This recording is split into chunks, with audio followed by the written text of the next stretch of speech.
Here on Radio 2, and time for Curtain Up on this week's Midweek Theatre. Yes, but I don't know why. It's just the way things are. And what's more, I don't see why a 32-hour day would be more sensible.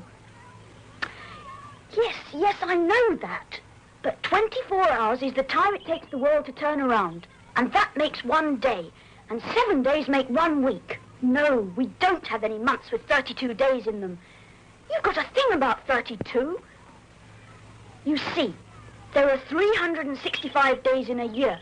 And these fall into 12 months. And these... No, it's not stupid. It's not.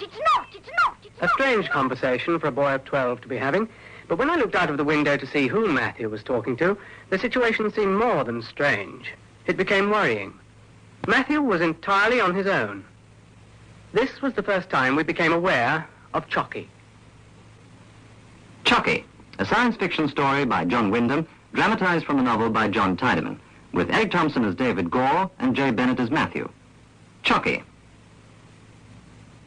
Darling, have you noticed anything odd about Matthew lately? Oh, so you have you, David? Well, unusual is perhaps a better word. What was he doing? Listening to nothing or talking to himself? Talking to... No, he was doing both, really. Mary, how long has this been going on? Oh, I suppose I first noticed it about 2 or 3 weeks ago. But why didn't you say anything about it before? It just doesn't seem worth bothering about. I thought it was just one of those crazes that children get. Well, you know, like the time he kept on pretending he was a car, changing gear on the lights, pulling up the brake to stop, and so on. Well, it wore off pretty quickly. I expect this will, too. You're not worried about him, then? Oh, good gracious, no. I'm only worried about us. Us? Well, you remember what we went through when Polly introduced that dreadful Hardy-like creature into our lives? Piff? Yes, Piff. Yeah, but Polly was only 5 then. Matthew's a boy of 12. Oh, there's no telling with children. Oh? I just hope that I don't have to lay an extra place at table and keep off certain chairs or make up a special bed as I had to for Pip. I remember that when I left her behind, when we went off on that picnic, Polly wouldn't speak to me for days. She just directed things at me through Piff. It's quite normal for children to invent an imaginary friend. Yes, and I must say this one of Matthew seems more intelligent than Piff. I mean, he's got firm opinions of his own about the number of hours there should be in a day or days in a week, for instance. And it's got a thing about the number 32. I expect Matthew's only working out something for himself, something he's been told at school. What sort of things have you heard him talking about? Well, he just mutters to himself most of the time. I don't pay much attention. And I certainly don't want to encourage another Piff. Though there is one thing. Yeah? The questions he's been asking lately. Lately? He's always asking questions. Well, I know, but recently they've been different. A different sort of slant. Such as? Well, the other day, when he was helping me with the washing up, he asked why there are 2 sexes. He couldn't see why you needed 2 people to produce one. I suppose you answered because it helps to spread the load. Darling. Sorry. Well, then he asked, where is Earth? There was no good me saying that it went round the sun, because he then asked, where is the sun? It's not like his usual kind of question at all. The why can't we live on grass if horses can sort of thing. He's probably reached a stage of development where things are beginning to widen out for him. But why should they widen out so suddenly? Well, it's his schooling. I mean, children go to school to have their interests developed. This isn't quite like that. It's the changing quality and approach. Perhaps he's a late developer and really is a born genius.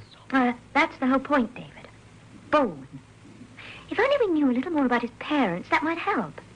When Polly, I can see bits of you and bits of me, gives one a feeling of something to go on. But with an adopted child like Matthew, there's no guide at all. Now, look, I thought we'd exhausted that old heredity versus environment argument years ago. Don't be silly, darling. Of course we did. And that's not what I meant at all. Look, whatever it is, there's no use our worrying too much about it yet. It's probably no more than a passing phase. Then no more awkward questions. Daddy, why is it a cow stops? What do you mean? Why does it stop what? Well, it gets a bit of the way, then it doesn't seem to get any further. Bit of the way where? Well, when old Albert comes to the gate, they understand it's milking time. They know which stall to go to in the shed, and they understand about waiting there until they've been milked. But when they go back to the field, they just stop. Well, why? You mean they stop understanding? Yes. You see, they don't want to stay in the field, because if they find a gap in the hedge, they get out. So if they want to go out, why don't they open the gate for themselves and go? Because they don't know how to open the gate. Well, that's just it, Daddy. Why don't they understand how to open it?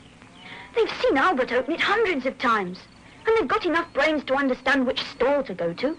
So why can't they remember how to open the gate? It's quite simple. What is it that doesn't go on happening in their heads so that they stop? Well, cows have a rather limited intelligence, Matthew. But how do you limit intelligence? If you've got it, you've got it. It might take time, but surely the answer is bound to come up sooner or later, isn't it? And that's rather what we felt about Matthew, sooner or later. But we weren't quite prepared for the next development. Matthew picked up some flu germ at school, and Mary and I were quite naturally worried about him as he rambled on in a high fever. There, darling. No, Chocky, I can't understand. I want to go to sleep. No. Oh, do shut up and go away.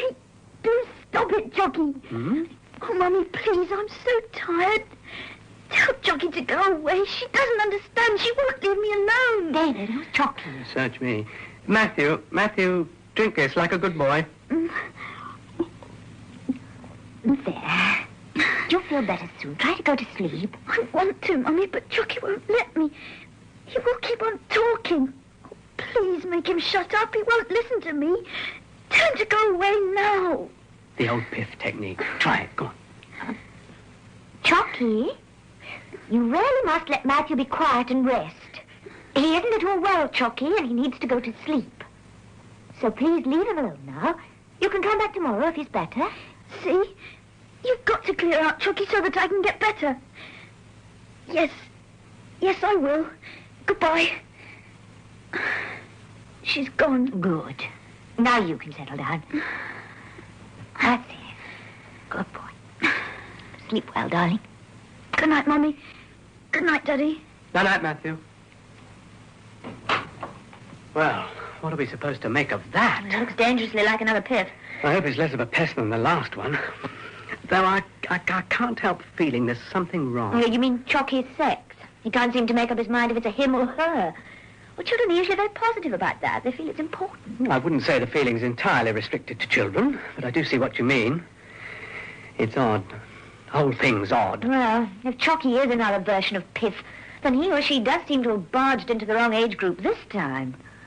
But even if the age group was wrong, Chocky was decidedly preferable to Piff, largely because of the lack of any physical presence.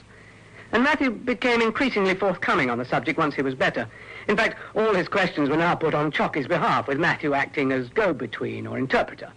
Chocky says he doesn't see how. Chocky says she doesn't understand why. We had to solve the problem of gender. Chocky says she doesn't understand that, and therefore he cannot accept it. Now, look here, Matthew. I get confused with all this he and she business. On grounds of grammar alone, it would be easier to know which Chocky is. Yes, I agree. I asked Chocky, but he didn't seem to know. But that's surely one of the things people are generally pretty certain about. I know, but Chocky's sort of different. I explained about hims and hers to her, but she just didn't understand, and said it seemed a pretty silly arrangement. She wanted to know why it was like that. Well, it's just one of nature's ways of arranging things. It has to be. That's what I said, but he still couldn't see why. Chocky's like that. He keeps on finding lots of quite ordinary things silly. Well, look, from our point of view, it would be easier if Chocky were one thing or the other. Boy or girl. Well, he does talk rather like a boy, but most of the time it's not about the sort of things boys talk about, if you see what I mean. Mostly she goes on in the rather snooty sort of way chaps' older sisters behave. Then let's call Chocky a she, shall we? It's easier to be one thing or the other, especially when we're talking among ourselves. Okay, she. Good. Daddy? You don't think I'm mad, do you? Good heavens, no. What put an idea like that into your head? Well, it was Colin, a boy at school. You haven't told him about Chocky? Oh, no, only you and Mummy and Polly know about her. And Polly doesn't really understand. She's too young. What did Colin say? Well, I asked him if he knew anyone who could hear someone talking, kind of inside himself. And he said no, because hearing voices was the first sign of madness. And people who heard them were put in asylums or burnt at the stake like Joan of Arc. So I sort of wondered... Oh, now that's quite different. There are voices that prophesy things and persuade people to do things and muddle them up generally. They're not like Chocky. You don't want to worry about that, Matthew. Don't worry at all. Good. I think I'd hate to go mad. You see, I don't feel at all mad. I think being a parent must have been a lot more fun before Freud was invented. I suppose if this fantasy game doesn't clear up soon, we shall feel a moral, social and medical obligation to do something about it. No, I'm all for keeping Matthew clear of that sort of thing if we can. Oh, so am I. But it isn't very fair on other people, is it? Hmm? Well, Polly, for instance. But she's always admired Matthew, looked up to him. Now this Chocky has displaced her. He's got a new friend and she feels left out, so she's jealous. And I can't say I blame her. No, you're beginning to talk as if Chocky were real. Well, in a way, she is. Reality's only relative, after all. Devils and witches were real to people who believed in them, just as God is real to people who believe in him. Chocky's real enough to Matthew and to Polly. And then there was the complaint from the maths teacher at the school. Oh, what was that? Well, Mr. Trimble suggested that you might be over-anxious for your son's welfare and have been teaching him theorems usually reserved for third-year university students. Yes, I haven't so much as looked at Matthew's homework. Oh, I know, but I could hardly explain that it must be Chocky. So I apologized and said I'd speak to you about it. Even so, Trimble seemed very surprised at Matthew's grasp of the binary code. I don't know anything about the binary code. I'm just a simple accountant. And I'm simply a mother. David, we'll have to do something if this goes on much longer. Yes, all right. I'd better go and see it to the car while it's still light. Oh, you and Matthew, I don't know which is the bigger baby. Neither of you can take your eyes off that car. Well, it's big, it was expensive, and it is brand new. Never too old for a new toy. Send Matthew in for supper, and don't be too long yourself. No, it's not. It's lovely. It isn't funny at all. Stop laughing. Stop. Matthew, what's the matter? Oh, Daddy. No, then, old man. Now, come on, take it easy. There's a good fella. Sorry, Daddy, sorry. All right, now I think No, tell me what it was all about. it was the car. The car? What's wrong with it? Well, it's not the car exactly. It's a supercar. It's Chocky. Chocky? I wanted to show off the car to Chocky, how it works and so on. But Chocky wasn't interested. She said it was silly, ugly, clumsy. She laughed at it. What did she find so funny? Everything. She said it was old-fashioned. The engine, gears, brakes, they were all silly. And she said that wheels were ridiculous. What did she think it should have, then? Well, she said that where she comes from, cars don't have wheels. They go along a bit above the ground and they don't make any noise, and they can't run into one another. Very sensible. But tell me, where does Chocky come from? Well, that's one of the things we can't work out. You see, if you don't know where anything else is, how can you find out where you are? No points of reference, you mean? I expect that's it. But wherever Chocky comes from, it must be a very, very long way away. Everything seems so different there. How old is Chocky? Oh, pretty old, though her time doesn't go like ours. She says she'll go on living till she's about 200, so I suppose that makes her about 20. She says that living until you're only about 70 or 80 is wasteful and silly. Chocky appears to find a great many things silly. Nearly everything, really. Though it's not always easy to make out what she means. And I suppose our ways are difficult for her to understand as well. It can get pretty boring at times. Yes, I suppose it can. Anyway, I don't care what she thinks.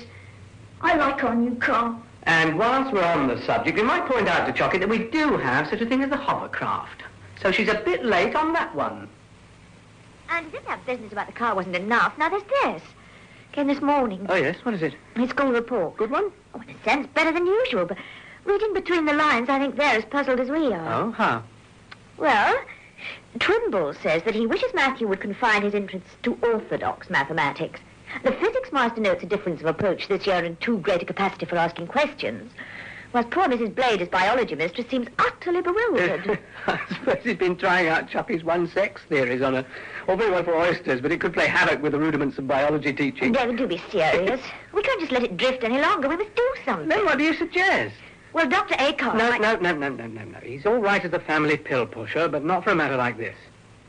Besides, Matthew doesn't like him. He could advise us. Well, you took us out of a list with a pin. I'd rather ask Roy Landis. Who's he? He was up at Cambridge with Alan Froome and me. I only know him slightly, but Alan's kept up with him, and he thinks he's just the man. Well, if you and Alan can persuade this Landis man to come down and see Matthew, it might do some good. How'll you break it to Matthew? Oh, I'll tell him that Landis shares Chocky's ideas, that he knows someone else in a similar sort of predicament. You know, I certainly won't alarm the child or make him think that he's an interesting case.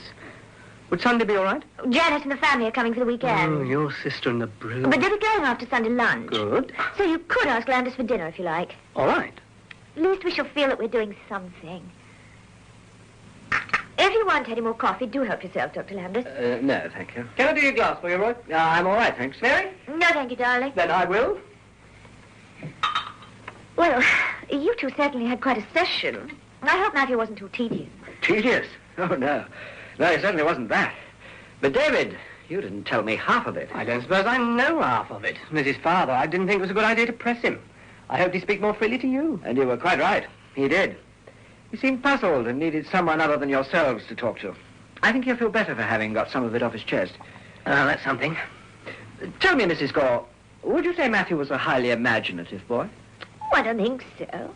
I wouldn't call him highly imaginative, would you, David? No, it's just ordinary. I suppose he reads a lot, but most boys do at his age. Venture stuff, mostly. So you don't think he's the kind of child who would have any difficulty in distinguishing fantasy from reality? Oh, no. That's what I presume. So... But so what, Dr. Landis? Well, if you both brought Matthew to me professionally, I would and and stall a bit. But as I'm here as a friend, I'm going to be unprofessional. I'm going to confess that I don't know. That it has me beat. But surely... Oh, I know what it looks like. But that's sheer nonsense. Well, what does it look like? Possession. What? The sort of thing our unscientific ancestors used to suffer when they were possessed by demons and spirits. They would have said that Chocky had somehow invaded Matthew, got hold of him. I'm afraid I don't understand. Well, you see, there is quite definitely a second intelligence involved. When Matthew talks to Chocky or listens to her, words aren't needed. It's a communication of ideas. Some of the questions he asks, for instance, are quite childishly expressed. Yes, but then he's only just 12. But even so, he has an unusually good vocabulary for a boy of his age. He knows what he wants to ask, but he sometimes has difficulty in finding the words to express the idea that has been put into his mind. Well, ideas have to come from somewhere. Couldn't Chocky just be a part of his mind? A name for his subconscious, if you like? No. No, Chocky has a much more definite existence than that. She is more than his invention. For instance, in that affair with the car. Now, no boy of Matthew's age would dream of calling the very latest model old-fashioned, not even in his subconscious. And then this afternoon, Matthew was telling me that Chocky thought our approach to space flights and rocketry was hopelessly inadequate and out of date. According to her, the proper way to operate a spaceship is not to smash it into the sky with explosives against the whole pull of gravitation, but somehow to screen off that pull. But beyond that, Matthew couldn't get the concept. Chocky's ideas were beyond his grasp, and there were no words to fit them. Now, he couldn't make up things like that for himself. And he certainly hasn't read them. And then again, according to Chocky, our civilization is suffering from a primitive fixation on the wheel. We must break away from our obsession with rotary motion. Now, where would a boy pick up an idea like that? Possession? Yes. Well, yes, in a sense. It doesn't imply domination. It's more like a working arrangement. What on earth do you mean by that? Well, you remember when he was ill, he told her to shut up and go away, which with your added persuasion, she did. Similarly, when she annoyed him over the car, he rejected her. She doesn't dominate. He lays down conditions for her as he would, as he would with a friend, and she accepts them. I think you've spent the whole day simply encouraging the boy in his fantasies.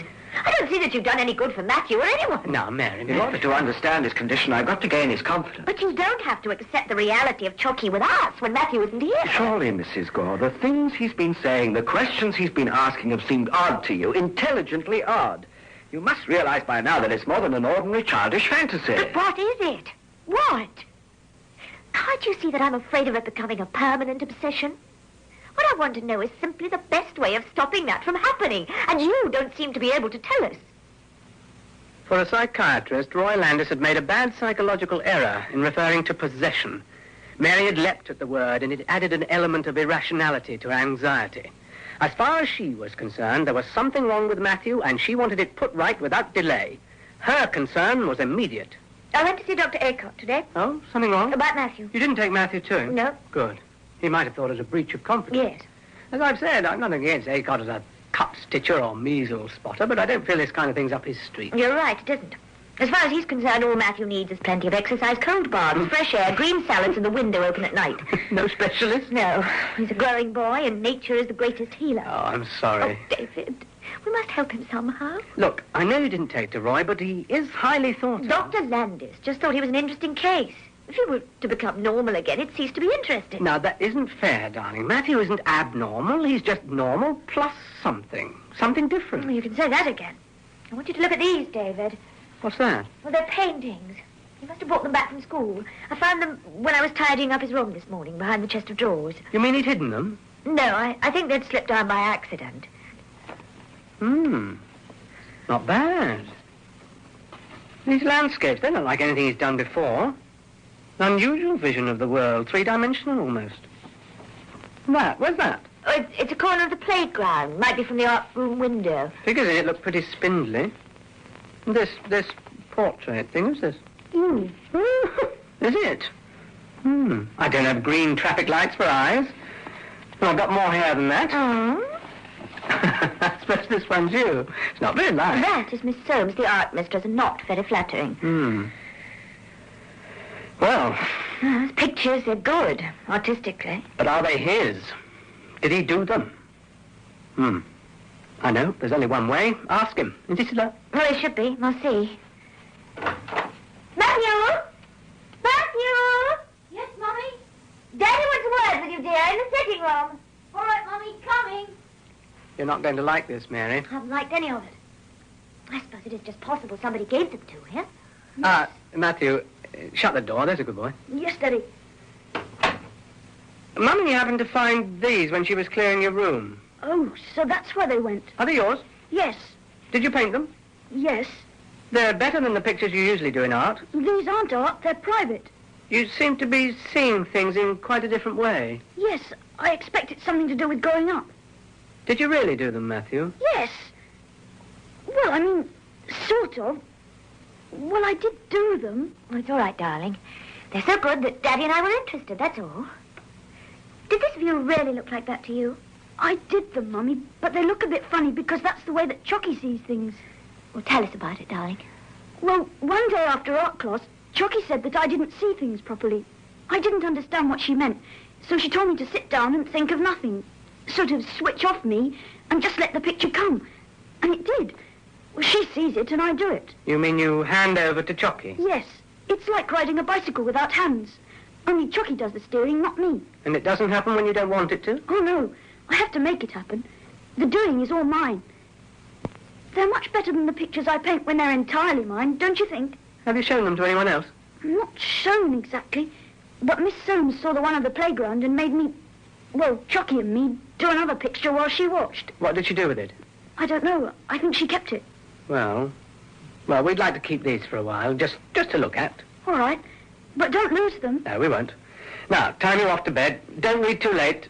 Mummy will look in and tuck you up, won't you? Oh, yes, darling. Oh, Daddy, can I borrow that book? The one on the middle shelf? What?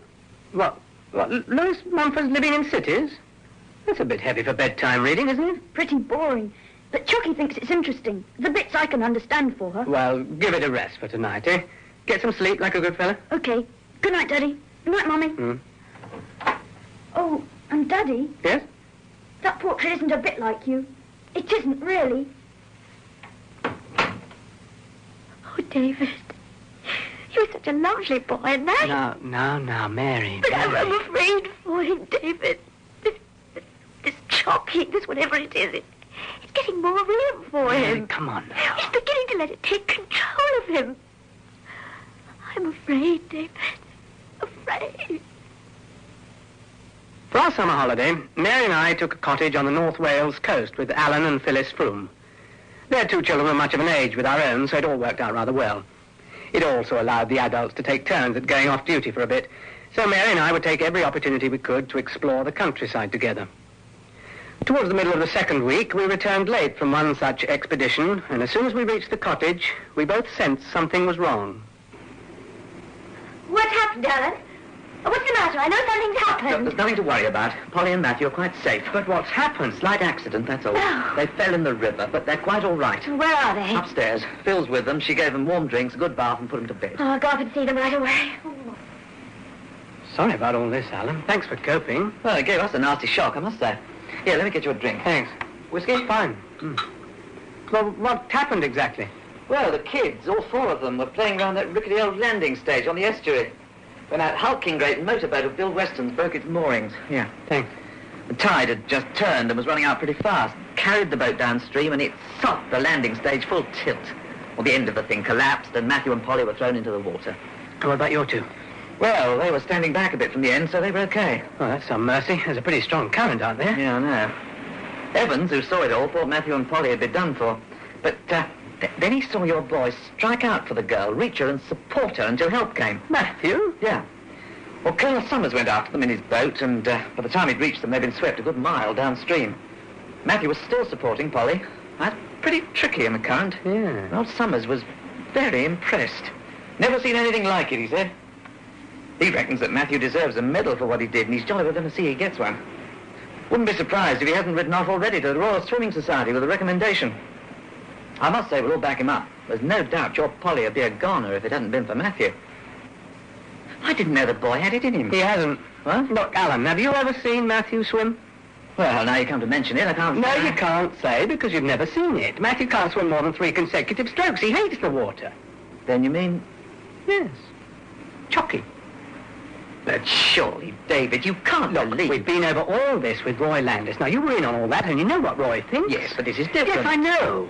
But if it was Chocky who, what can one say? I mean, helped Matthew, then it opens up an entirely new phase in the business. So, if it weren't for Chocky, then you reckon your two wouldn't be here now? That's about it. Mm. I only hope Mary sees it that way. She ought to be grateful. Well, she ought to be, but somehow people find it easier to believe in evil spirits rather than good ones. Of course, it could just have been the self-preservation instinct. Yes, it could have been, but somehow I don't think so in this case. Anyhow, there's only one way to find out, and that's to ask Matthew. Do you think he'll tell you? Oh, yes, yes. We haven't any secrets from each other about Chocky. At least not yet.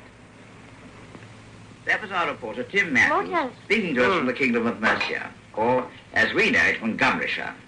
The time is exactly 25.5 past 8.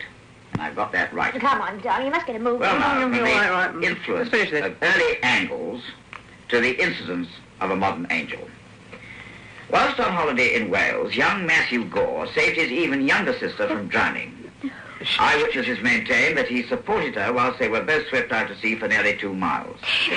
But the peculiar thing is that Matthew had never swum before. Dennis Chattery.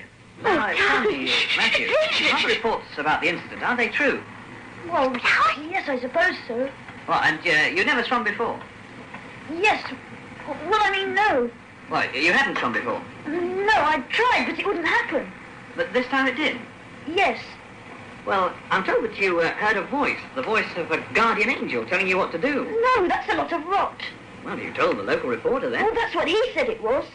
But you did hear a voice. Sort of.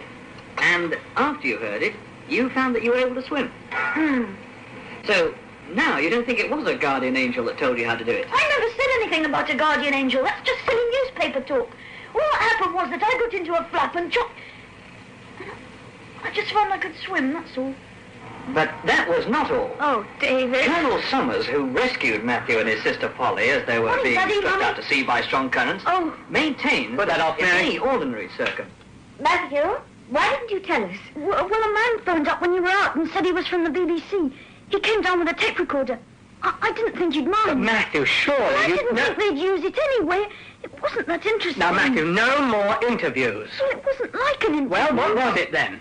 I'm sorry, Daddy. I didn't know. Look, Matthew, don't talk to any more strangers. Now, do you understand? I mean, we don't want them to get onto Chocky, do we? I suppose not. Promise? Yes, I promise, Mummy. I'm sorry. Oh, now sit down and eat your cornflakes like a good boy. Oh, David, get a move on or you'll miss your train. We're not still on holiday, you know. It was in the train that...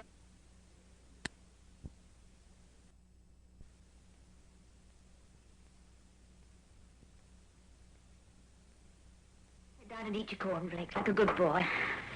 Oh, David, get a move on or you'll miss your train. We're not still on holiday, you know. It was in the train that I noticed it. Homeward, by Matthew Gore, aged 12. Reproduced in the morning newspapers from an exhibition entitled Art and the Schoolchild. There was no mistaking the new Matthew Chocky style. Roy Landis had seen it too, and he'd also heard the Today broadcast. He phoned me at the office, and we arranged to meet at his club the evening after next. Really, Roy, the press council or someone ought to do something about it. Poor Mary's had no peace at all. Finally, she had to leave the phone off the hook. But that didn't stop the callers at the front door, and then one reporter even managed to wheedle Matthew into a cake shop and get a story from him. About the swimming business? Yes, of course, several papers carried the painting thing, but none of them seem yet to have connected both stories with the same Matthew Gore. Well, not yet, anyway. Strange. I'm afraid it'll only be a matter of time. Yes, you're right. I suppose Chocky is behind both incidents. You're the psychiatrist. What do you think? A bit rash submitting that picture for the exhibition. Not rash, unauthorized. Huh? Matthew painted it for his art mistress, and she put it in. Mary tore one hell of a strip off her, but she thought she was only doing it for the best. Well, I see a point. Certainly is a striking picture.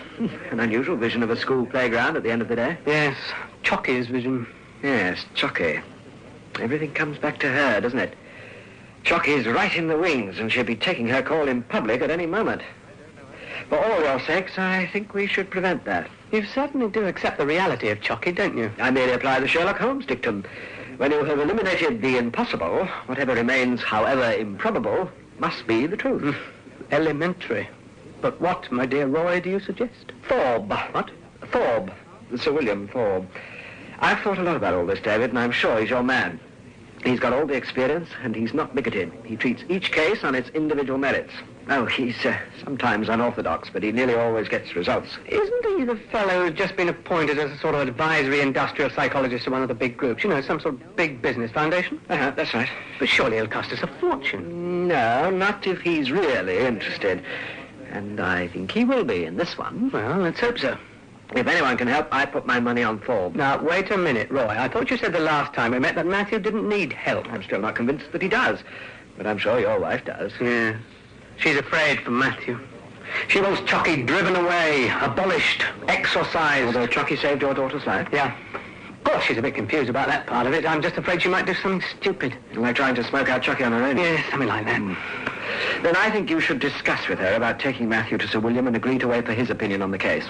And David? Yes? I think you could do with some sort of definite assurance yourself about Chocky. I am right, am I not? Confound Roy. Of course he was right. But it was Mary I was worried about. After a few more days of being pestered, she was almost the end of her tether. If I have ever questioned the power of the press, I retract. Well, these reporters are so pushing. Then we've had the vicar round, Matthew's headmaster on the phone, people from the local art group, 2 members of some spiritualist organization, just all the lunatic fringe. Oh, then there's my sister, David. She thinks it's all marvellous and wants to come down for the weekend. Well, she can't. We're going away tomorrow morning early, not coming back till Sunday night. Now, you must get some rest, and it'll do Polly and Matthew good as well. Oh, David, when is it all going to end? Look, one thing we don't want, and that is for someone to connect Matthew Gore, artist, with the guardian angel hero. Then Chocky will be out of the bag on a national scale. But they would think that he's mad. No, of course not, darling. Now, how could they? There isn't a saner boy anywhere than Matthew now is. Yes, but if they... Kiki, that he thinks he hears us speaking. I mean, hearing voices in your head, that's... Darling, look, you're being afraid of the wrong thing. Roy Landis has pointed it out, and I'm sure this Thorpe man will bear him out. Chocky doesn't come from Matthew. It's something outside that comes to him. What is Chocky? I mean, the swimming, the painting, all the strange questions. Look, darling, whatever Chocky is, she's quite well disposed, isn't she? I mean, she did rescue the children, in a way. In other words, you're trying to tell me that it is a guardian angel. Well, yes, I suppose, in a sense. Yes. Well, why didn't you say it? You're no help at all. Hello. Yes, dear. No, you better sleep now. What? The same Matthew got... No, I can't. No, he'll be out tomorrow, Saturday. Yes, and Sunday. Yes, we'll all be out. Yes. Goodbye. Was that? One of the grand Sundays demanding an interview. They've just cottoned on to the fact that Matthew, lifesaver, and artist are one and the same. Now, come on, wake the children and get packed. Oh, but David... No, don't argue, Mary. We're going away tonight. Where? We can't... Anyway, I don't care. South Coast. And don't answer that. It's probably the rival Sunday. Let's leave your questions for Sir William to answer when I take Matthew to see him next week. Now, tell those news hawks we're out. Oh, come in, Mr. Gore. I'm sorry to have kept you waiting. That's all right, Sir William. I know how busy you are. Busy? Well, that's business. Now, so this is Matthew. Yes. Hello, Matthew. I've heard a lot about you. How'd you do, sir? Well, now. Oh, I don't think I need keep you, Mr. Gore. Dr. Landis has already given me a very comprehensive brief, and I prefer it if we're left alone. You don't mind that, do you, Matthew? No, sir. So if you'd like to come back in, say, 2 hours... no, let's make it a little longer. Say, 4:30. That's rather a long time, isn't it? Well, for a new patient, the minimum is 2 hours. Matthew and I have rather a lot to talk about, haven't we, Matthew? Sir? So if you'd like to come back and collect Matthew, we should be finished by, 4:30.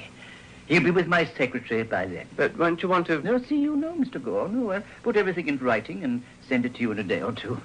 Results aren't always immediate, you know. Good afternoon. Oh, good afternoon, Sir William. Will you be all right, Matthew? Yes, thank you, Daddy. Answer Sir William's questions like a good boy. He knows all about Chocky, all right?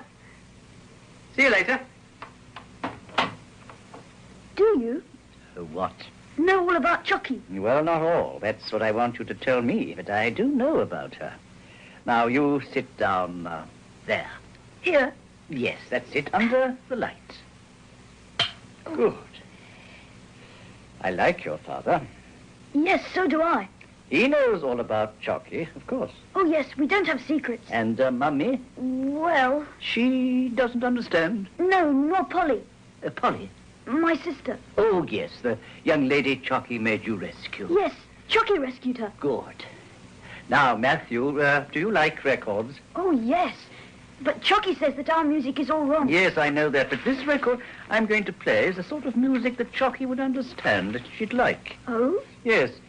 You don't just have to listen to it, you look at it as well.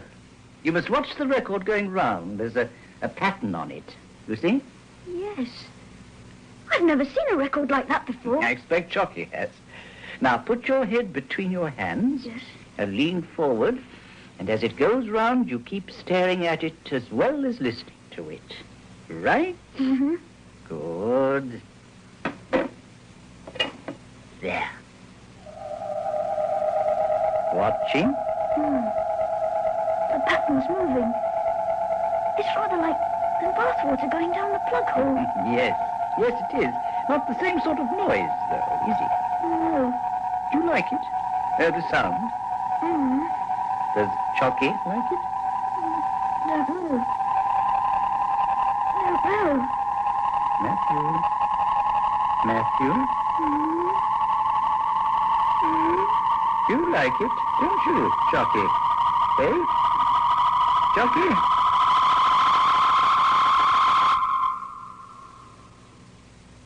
Hypnosis. From what Matthew told me, it's quite obvious.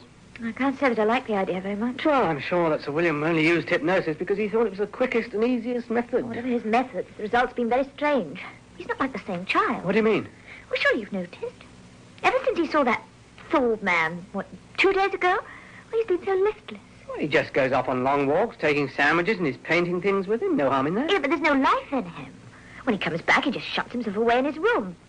I looked in last night to see if he was all right. There he was, just lying there, staring at the ceiling. Perhaps he's sickening for something. No. I'm sure it's to do with what that psychiatrist said to him. Yeah, could be. Where is he now? Up in his room. You must admit it's not like him. Perhaps I'll just pop up to see how he is. No, I don't think you'll get much out of him. Though he might tell you more than he tells me. After all, I'm only his mother. Oh, no, that's not fair, Mary. Oh, sorry. Polly and I do feel a bit left out of it, though. Go up and see what you can do, David. Matthew? Yes. Only me. Thought I'd drop in, see if you wanted anything. No, thank you, Daddy. Why don't you get into bed properly? Mummy will bring your supper up on a tray. It's all right. Thanks. Do some painting today? Yes. May I see? Yes. Those over there. These? Yes. Did Chocky help you? Oh, yes, same as before. This one's the Downs, isn't it? Yes. It's very beautiful. Yes, it is rather. Chocky says that except where we've spoilt it, this is a very beautiful planet. Well, the way she paints it, it certainly is. Oh, these are docks from Great Pond, aren't they? Yes, all three. Of course, they're not quite the way we see the place, but that's how she sees it. What's this? Looks like nowhere on earth. It isn't. That's where Chocky lives. It's a horrid place, isn't it? Not very nice. Looks very hot. Oh, it is, in daytime. What are these bumps? Oh, those are things that grow there. And these rocky things? They're sort of towns in the distance. Well, not towns exactly, but without words, they're rather hard to describe. There isn't the same kind of thing here. Where is it? Well, Chocky and I couldn't find out. Or where our world is either. Yes, well, I'd keep that one out of Mummy's way if I were you. Yes, Daddy, that's what I thought. Good. Don't worry, though. They're the last pictures. What's the matter, Matthew? Come on, tell me. With Chocky, Daddy. She's going away? It's like the losing a part of me. She's gone, Daddy. Forever. That's why you had to sit up with him all night, David. Here's a toast. Well, look, you don't understand, Mary. The boy found saying goodbye to Chocky painful, difficult. He's talking as though she's real. To Matthew, she is.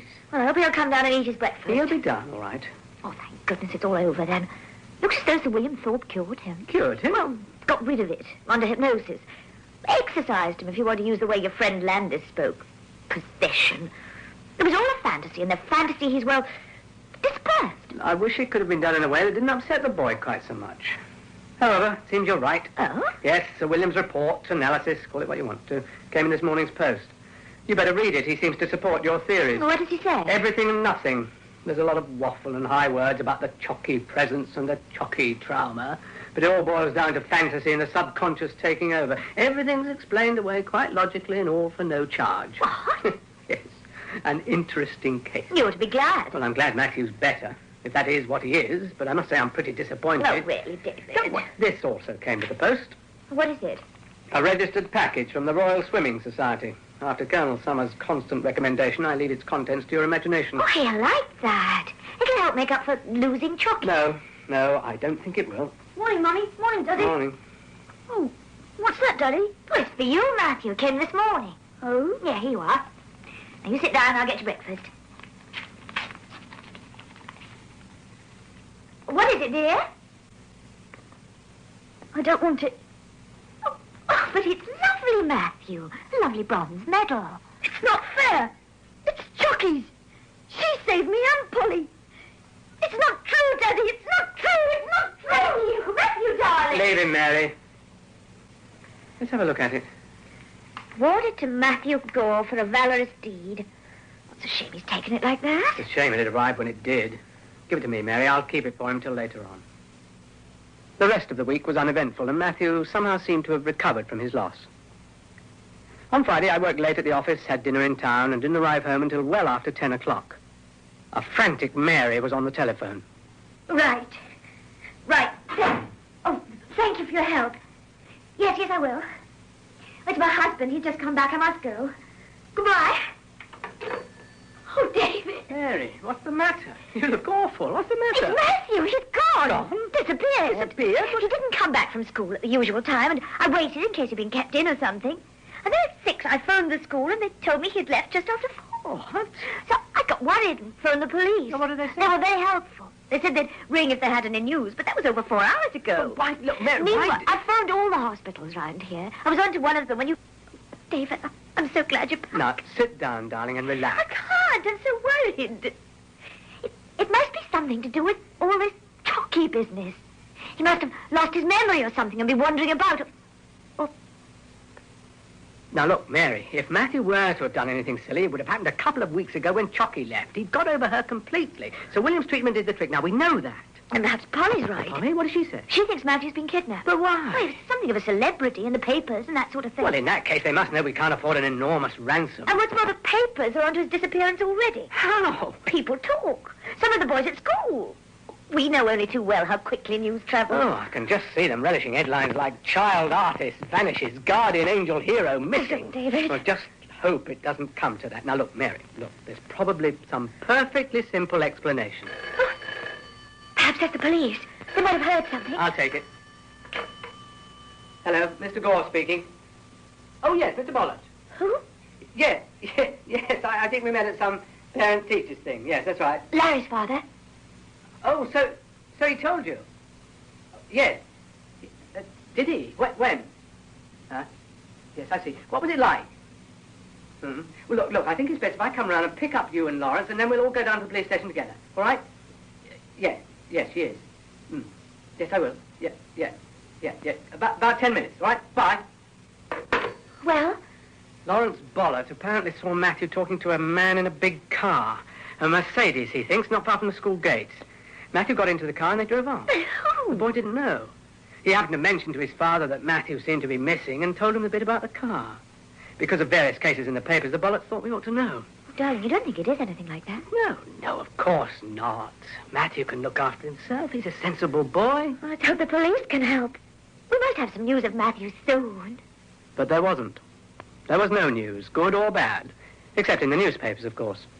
Even threats, a demand for ransom, would have been more bearable than this silent vanishing into utter nothingness. The following week seemed endless, and the ensuing weekend longer still. And then?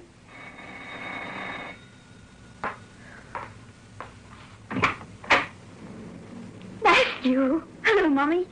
Why didn't you and Daddy come to see me? Oh, It's all right, Mrs. Gore. I think I can explain. oh, Mummy, you don't know Dr. Frost. He's with the police in Birmingham. He's been ever so kind. Well, hello, but... Well, you better come in. Thank you. I won't keep you long. Is Mr. Gore... Yes, he's in the living room. Do you want to... Yes, please. Now, Matthew, you tell Mummy all about it whilst I have a word with your father. I think Mrs. Gore... How is Daddy? Well, he's been very worried. But you come into the kitchen, have a nice warm drink, while Dr. Frost has a few words with your father. All right, but don't be long. I won't be. In here? Yes. Now, come along, Matthew. Mr. Gore? Yes. I gather Matthew... Yes, I won't keep you long. I imagine you want to see the boy, but before you do, well, there are one or two things... Yes, of course. Dr. Frost, police surgeon from Birmingham. Dr. Frost. I can't tell you how delighted we are to have Matthew back with us. I understand. A most unusual case, the most considerate kidnapping that I've ever heard of. Kidnapping? Yes. But I've had no ransom notes, nothing. That's why I said unusual. The boy has come to no harm, nor does he seem to be suffering any ill effects, mental or physical. But surely... Except for the injections. A dozen or more in both arms. We've tested him, but can't make out what they were for. The second thing is even more curious. I'd have thought that unidentifiable injections were enough. Matthew insists that he was involved in a car accident and that his right leg was broken. What? He says that he was taken to hospital, put into plaster, and that it mended very quickly. And? Well, there was nothing at all wrong with his leg. But there were signs of his having been in plaster up to his thigh. He seems to have been very well treated at the hospital, though he couldn't understand why you and Mrs. Gore didn't visit him, or why he was suddenly dumped in the centre of Birmingham. Birmingham? I'm afraid it looks to us as though someone wanted him out of the way for 10 days or so. We can't think why. Neither can I. There's just no sense in it. You and your wife will probably get more out of your son than we can. Not, mark you, that he has deliberately held anything back from us, but you know how it is. So, if you do come up with anything, Mr. Gore, we'd be more than grateful if you'd get in touch with the police. It wasn't until Mary had put Matthew to bed for an early night that we got his version of the story. So you see, this man stopped in his car as I was leaving school and asked if I knew where Mr. Gore lived. Well, obviously I knew our house, so I got in and said I'd bring him here. Well, the next thing I knew was when I woke up in hospital. How did you know it was a hospital? Because there were doctors and nurses and things, and my leg was in plaster. I'd broken it in the crash. Didn't it hurt? No, not at all. You see, they gave me lots of injections and so on for the pain. Lots of injections. And it soon got better. But, Matthew, why didn't you let us know where you were? Well, the doctor said they'd done that. And I wrote to you. Oh? Yes, 2 letters. I wish you'd got them and come to see me. It was all pretty boring without television or the radio. And they wouldn't let me go out into the grounds. When did they tell you were better? Yesterday. The doctor came in and took the plaster off my leg and said that it was better and that I could go home. Yes? Well, it was evening, and I got into this big black car. The blinds were down so as not to dazzle the driver. Then the doctor gave me some chocolate to drink to keep me warm, and soon after that I fell asleep. Well, the next thing I knew was when I woke up in Birmingham next morning in a different car. It was all pretty strange, really. And I thought the best thing was to find a policeman. When I told him my name, he seemed to know all about me. We've been very worried about you, darling. You see, we didn't know where you were, so we had to ask the police to help to find you. Was I kidnapped, Daddy? Polly thinks I was. Looks very much like it. But they were doctors. Awfully nice, kind people. Oh, of course, they would be. Did you have to pay a lot of money to get me back? No, nothing at all. Then why did they want to kidnap me? Well, we thought you'd be able to tell us. Well, I can't. But perhaps Chocky. I thought she'd gone. Well, she did go, but she sort of came back. She said she'd have to stay because she wants me to tell Daddy something. But I'm sorry, Mummy. It's all right, Matthew. Mummy understands, don't you, Mary? If you say so. But don't be long, either of you. And Matthew? Yes, Mummy? After this, no more Chocky? Yes, Mummy. Good night, darling. And sleep well. Good night. See you downstairs, David. Yes, all right. Well? I'm sorry about that. Mummy won't mind, will she? No, of course not. Now, what is it? Well, Chocky wants to speak to you. And she says it's best if she does the talking, as I'd be rather slow. How? Well, it's the same as with the painting and the swimming. I'll think of nothing, and then she'll sort of speak through me. Well, you can try it, but Oh, it'll work all right. She says it will. I'll just close my eyes. There. Now wait. Matthew? Matthew, look here, don't you... Matthew? It is Chocky talking. I'm listening. I'll try and follow you, Chocky. I won't come back after this. Your wife will be glad, though I don't mean Matthew any harm. Do you understand?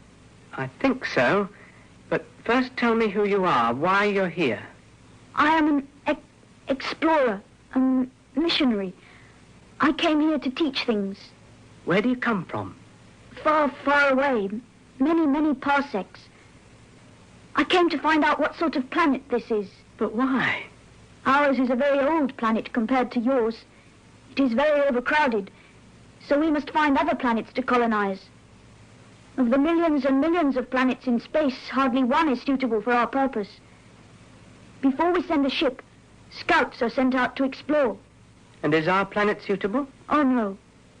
It is very beautiful, but for many reasons it is quite impossible. I could tell that at once.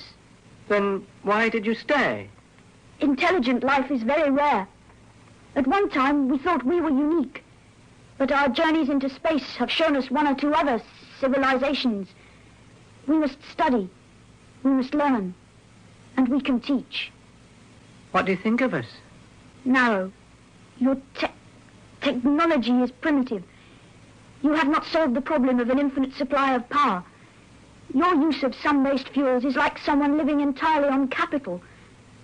One day, perhaps, you will discover cosmic radiation in the same way that you discovered electricity or atomic energy. But, Chocky, why did you choose to haunt Matthew? Because he was intelligent enough to be developed, and young enough not to have rigid conceptions.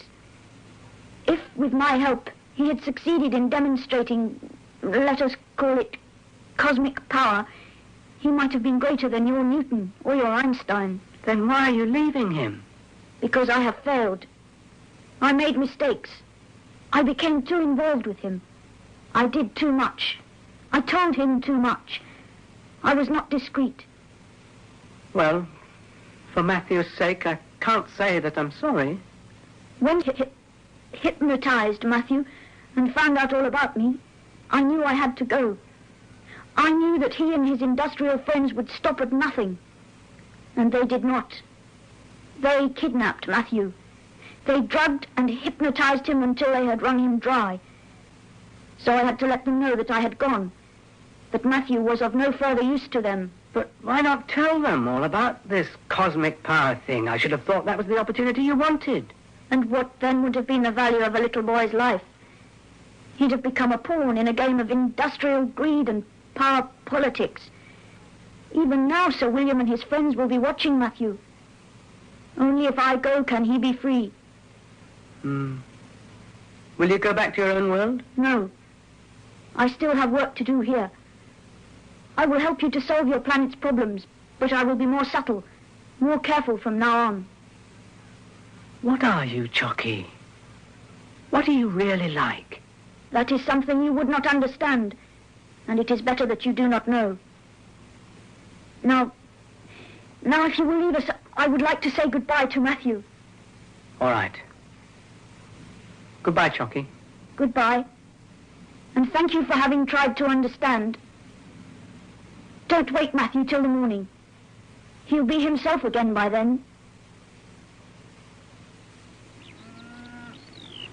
Last time we did this walk, you asked me those questions about the cows, remember? Why does a cow stop and so on? Yes.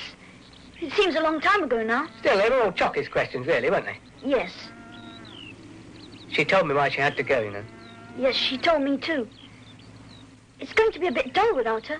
She sort of made me notice things more. Well, you can still go on noticing things. The world's quite an interesting place. Lots to notice. Oh, I do. More than I did. Only it's a bit lonely noticing just by yourself. Well, you could share it with other people. You could write it, or you can paint. I suppose so. It wouldn't be the same, but it would be something. Look, Matthew, I've got something for you. This. It's that life-saving medal. Yes, it is. I don't want it. It's not mine. I know. But take it. Go on, take it. Go on. Now open it.